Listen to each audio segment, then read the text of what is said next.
July 5, 2017. 8,000 criminals are fleeing the smoldering wreckage of AlphaBay, the world's largest dark web market, desperately searching for a safe haven to continue their illegal trade. Most find salvation in Hansa Market, pristine, secure, welcoming. But every transaction they make, every message they send, every Bitcoin they transfer, is flowing directly into FBI servers. The Dutch police are running the operation, against a ticking clock to capture thousands of the world's most paranoid criminals.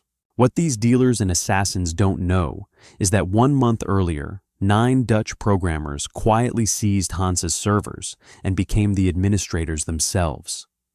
They had no idea they were working with cops. For 27 days, the programmers will play the perfect criminals, approving drug listings, processing payments, earning trust.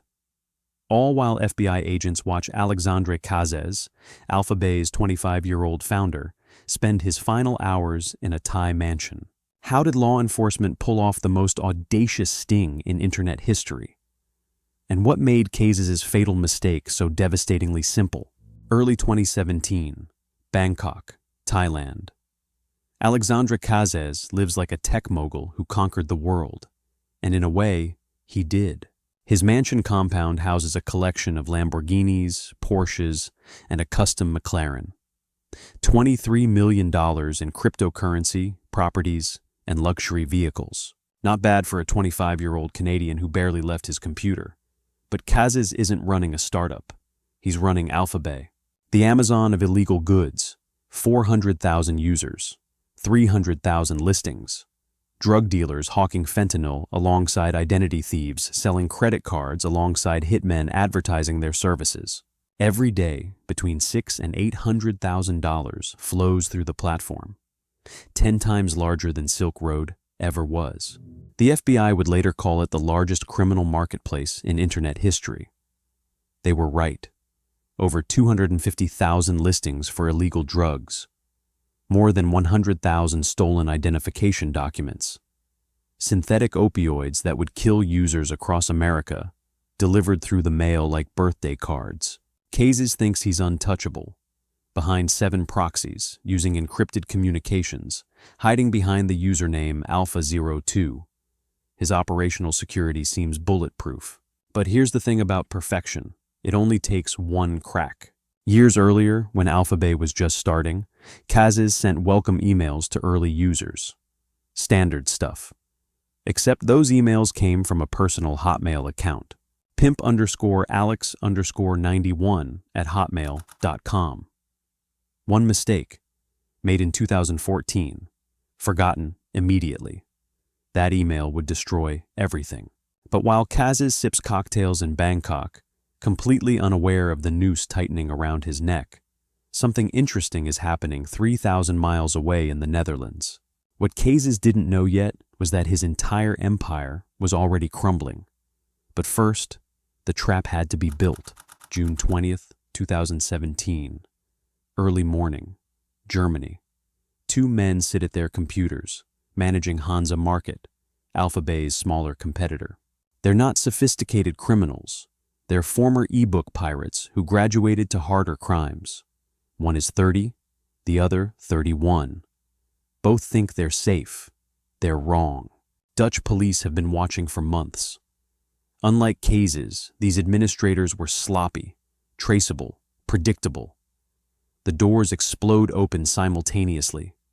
2 homes, 2 raids. Perfect timing. Both men are logged in. Both surrender their passwords within minutes. Standard operation, right? Seize the servers, shut it down, issue a press release, take the victory lap. But Gert Rass, the Dutch prosecutor leading the investigation, has a different idea. An insane idea. What if they don't shut it down? What if they become the criminals instead? Think about it. A dark web marketplace with thousands of vendors, tens of thousands of buyers, all believing they're safe, all willing to hand over evidence of their crimes to administrators they trust. What if those administrators were cops? Rass calls it game-changing. He's not wrong, but here's the insane part. They have to pull it off perfectly. One suspicion, one hint that ownership changed, and everyone scatters like roaches when the lights come on. They have 72 hours, June 20th through June 23rd, a cramped office in the Netherlands. 9 programmers work in shifts, 16 hours on, 8 hours off. They're migrating Hansa's entire infrastructure to police-controlled servers without anyone noticing. Every database, every message, every user account. It's like performing open-heart surgery while the patient runs a marathon. The source code needs modifications. Capture plain-text passwords instead of encrypted ones. Intercept PGP messages before they're encrypted. Log IP addresses. Track Bitcoin wallet connections. All while maintaining the exact look and feel users expect. Here's the psychological trick that made it work. Criminals trust consistency. Change nothing visible, and they'll suspect nothing. 3 days of pizza boxes and energy drinks and code. 3 days of one mistake away from total failure. What these programmers didn't know yet was whether their trap would actually catch anyone. That answer was coming. But first, they had to flip the switch. June 23rd, 2017. Hansa goes down for maintenance. 3 minutes of downtime. That's it. 180 seconds. Users barely notice. Maybe they refresh their browser a few times. Maybe they grumble about the inconvenience. When it comes back online, everything looks identical. The color scheme, the layout, the response times. But it's not identical. Not even close. Every click is now recorded. Every transaction logged. Every message copied to Dutch police servers before encryption. The trap is set. Perfect. Invisible.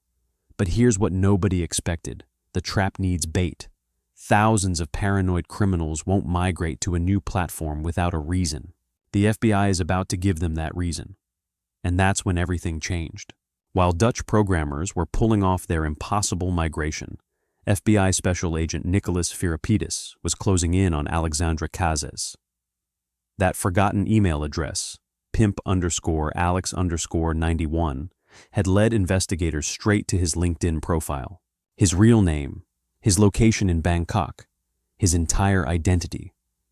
They watched him, tracked his movements, photographed him driving his Lamborghini to luxury restaurants, built an airtight case while he lived like he'd already won. The timing had to be perfect. Take down AlphaBay too early before the Dutch were ready, and criminals scattered to dozens of small markets. Too late, and Cazes might notice the surveillance. They chose July 5th, 15 days after Hansa's secret takeover. What happened next would shock everyone. July 5th, 2017. Early morning, Bangkok. Royal Thai police ram through the gates of Cazes' mansion. They find him exactly where they expected, at his computer, logged in as Alpha02, his unencrypted laptop screen displaying an Excel spreadsheet detailing every asset he owns. $23 million. Listed in neat columns. The perfect evidence. Gift wrapped. Within hours, AlphaBay goes dark. 400,000 users try to log in. Nothing. The forums explode with speculation. Exit scam, server failure, law enforcement, nobody knows. Radio silence from the administrators. But here's the insane part. Law enforcement says nothing publicly. No press releases. No victory announcements. Complete silence. Because the operation isn't over. It's just beginning. What these panicking vendors don't realize is that their admin is sitting in a Thai jail cell, and Hansa Market, their trusted backup plan, is a police trap waiting to spring. Unbeknownst to them, every second of delay was calculated. Every hour of silence, strategic. On Reddit, on dark web forums, in encrypted chat rooms. The message spreads. AlphaBay is gone. Long live Hansa. Within 24 hours, Hansa's daily vendor count explodes from 1,000 to 8,000. 8 times the normal traffic.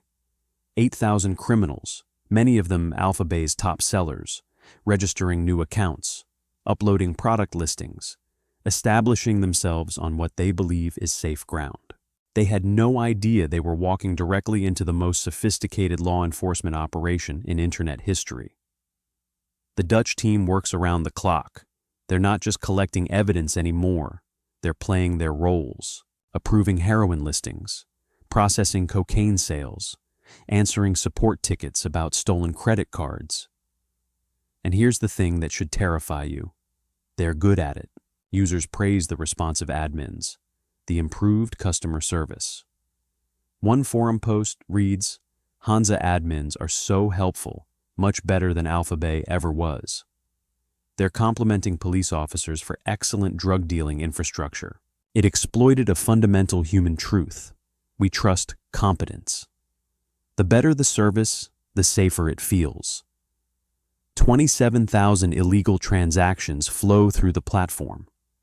27,000 pieces of evidence. Around 10,000 buyer addresses collected. 38,000 transactions identified and documented. Every Bitcoin payment traced. Every encrypted message captured before encryption.